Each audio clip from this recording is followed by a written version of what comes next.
So you're with Sean and Andy from Tough Waterproofing, and we're going to just demonstrate how easily you can laminate a small roof area. Principle's the same pretty much on whatever size you do, and we're going to use the Flexible GRP system. So obviously here we've got the Flexible GRP resin that we're going to be using throughout this. Combined always with the granulated hardener. So that's those. The chop strand mat that we're using is the 225 gram mat, okay? So it's also the mat we use with our Tough Check Pro system. And we've already cut the pieces ready for this. We will show you the feathered edge going over the square edge. So as I say, we have the feathered edge and the cut edge. Feathered edge always sits over the top of the square edge. The tools that we're going to be using here just to lay it with small rollers and brushes. Obviously we can use the knives and the scissors to cut the mat. Temperature wise, about 15 degrees it's showing here at the moment, so obviously we're going to go through the catalyst addition at that temperature, so we can put that to one side. So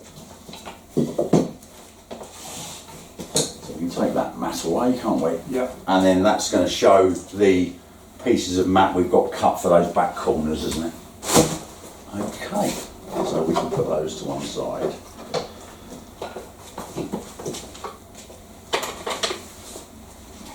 So here we have we've decanted a litre of resin into our bucket, okay, and we'll quickly run through the catalyst addition. Remember, it's a minimum of 2 scoops, maximum of 4 scoops, depending what temperature it is. And where's our thermometer gone? What did we say it was? 15 degrees at the moment. So we're looking check 15 degrees. 15 degrees, and on the side of the tins, all the tins and all the tubs, there is the 3 stages. So we're falling between 11 and 17 degrees. So it's telling us that we're going to be using 3 scoops per litre. So if I've got 1 litre in there, 3 scoops, 2 litres, 6 there, and therefore. Okay, so and that's going to give us a sort of working time, anything between half an hour and 60 minutes. And 60 minutes. 60 minutes, yeah. So, so we get the catalyst into there. So just quickly beforehand, we cut our corners so you can see that they are sitting over there like so. We're going to detail those in, and then we're going to use a tissue bandage over the surface just to finish them off, and you'll see exactly what's going to be happening in a second.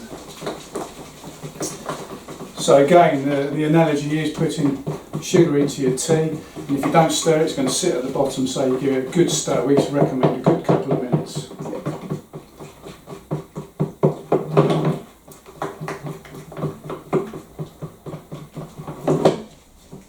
So how we're going to start here is we're going to use that 450 bandage to laminate our trims to our deck, pretty much the same way we would for the standard GRP system. Obviously when we did our joints in our OSB deck there, which is the square edge one, we use that 450 bandage, but that is done with primer, that's embedded in primer. We do use the resin on the trims to the decks. Absolutely. So just give that a good stir through there. Yeah, happy with that. Sure. So when we lay the bandage, we do tend to work off of our roll, because if you're on a larger roof, it's not practical to cut them all to size. So there we go. I'll take that out of the way, shall I? Yep. So we're going to wet out the joints on our trims. So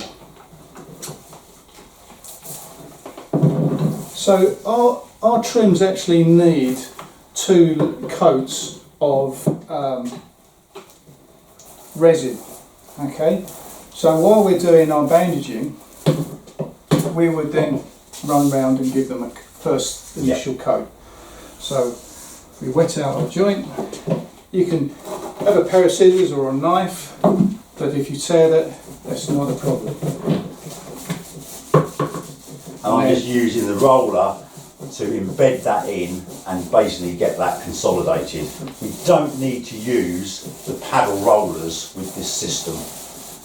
One of the beauties of it, just take off any excess as we go. I can grab a piece of that mat off you, Sean, thank you.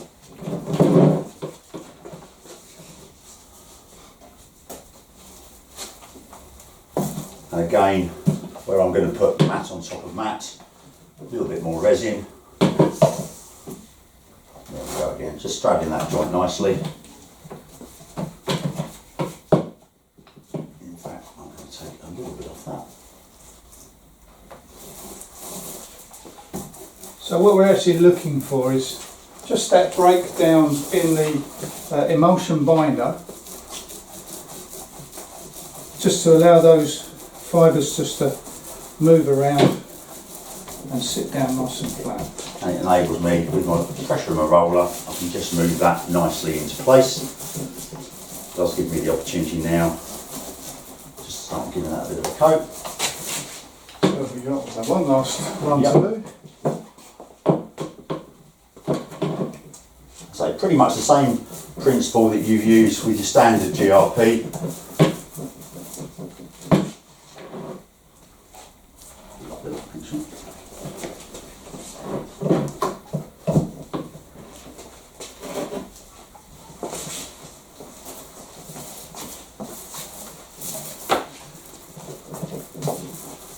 If you work across your bandage, then it tends to take out those outside lines, but you know, you can work in all directions.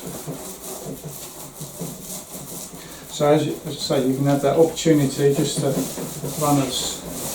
In fact, you can do this prior to installing your trims if you wanted to, especially on the underside of that trim. So if you've got a large job, you can line them all up on a rack and just give them their initial first coat. So for this back corner here, I'm going to use the 450 bandage again, an area on my deck where I can put some resin that I'm not going to kneel in it or tread in it. Saturate it up nicely there. I'm going to do likewise.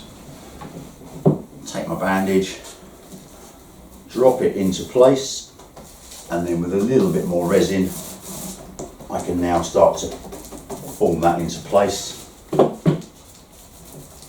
Use my roller as well on the flat.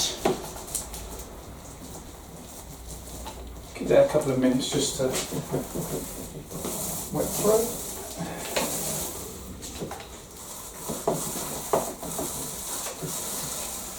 Prior to installing or once you've got your trims in position, it's why you should be wiping over the surface of the trims with an acetone just to clean them up, to make sure that you've got no contamination on them, so the resin will stick. So as you can see, as I'm putting that coat on there, it's not covering completely, a little bit opaque, but obviously with the second coat, then when we start applying the full system, we'll get a nice coverage on there.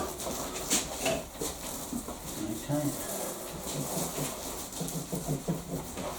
Right, so I'm now going to do this corner. So again, what we want to do is saturate our matting.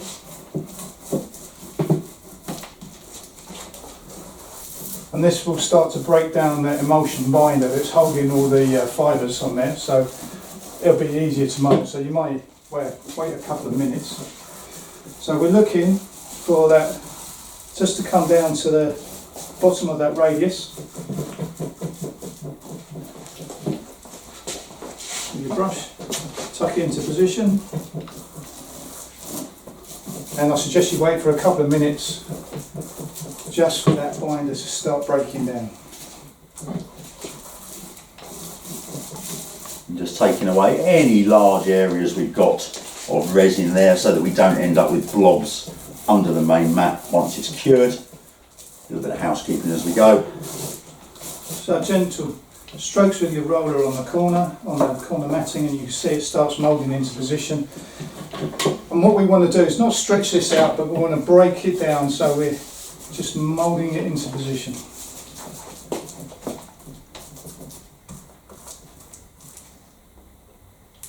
We use our brush we don't want to be where it's hollow there. We don't want to be detailing into there because it's going to be pushing it into there. But what we want to do is make sure it's got plenty of resin on there, and we can just use our brush just to. It really does actually mould really nicely onto those corners, doesn't it? It really does, yeah. It's as you can see, it takes seconds, and you can see where these lines are. You can just tease them out. Now I've got a few pinholes on that end, but I'm not going to worry about that because I'm going to use the tissue over the top of that. Or I can even actually take a bit more of the 450 bandage and just put it on there. But the 225 bandage. Sorry, the 225 bandage. There you go. It does take some getting used to because we've always used 450 for laminating, haven't we? Yeah. So with the tissue, just going to work away from the corner, just light pressures over there, and you can see how smooth that's becoming. We can obviously, as you say, we're going to polish these out afterwards. So sand them off afterwards. If they're not perfect in the first, we can certainly go and sand them. Now with this system as well, we are only going to use the 225 gram bandage. With the standard GRP system, we use the 450 bandage on a standard roof that's going to take a bit of foot traffic. We would upgrade that to 600 gram mat on a balcony or a walkway, and on a green roof we're going to double laminate to get 900 gram, aren't we? Yeah. But with this system, we are only ever going to be using the 225 gram bandage. And because we use slightly more resin with this than we do with the standard system, we still get to that build up, and we retain that flexibility, which is one of the benefits of the system. Yeah. So the 225 gram mat as well, metre wide. We do two lengths. One's a 30 metre by 1 metre, and one is a 60 metre by 1 metre. You can, in fact, we tend to do this on all our trims. So if you've got, in these back corners, this is exactly the same as the standard system. You can use your tissue bandage just to take out those. Smooth it all over. Yeah. Make it look neat and tidy. I do love these rollers with the ends. You can get into them so well, can't you? Yeah. It almost eliminates the use of a brush. Use of a brush, yeah. So on our roof install, what we would recommend is that we go round, take all our trims to the deck, do our back corner details, do our corners, put that first coat, light coat on your trims, and then that is now ready to cure off, and then we can basically lay the field area.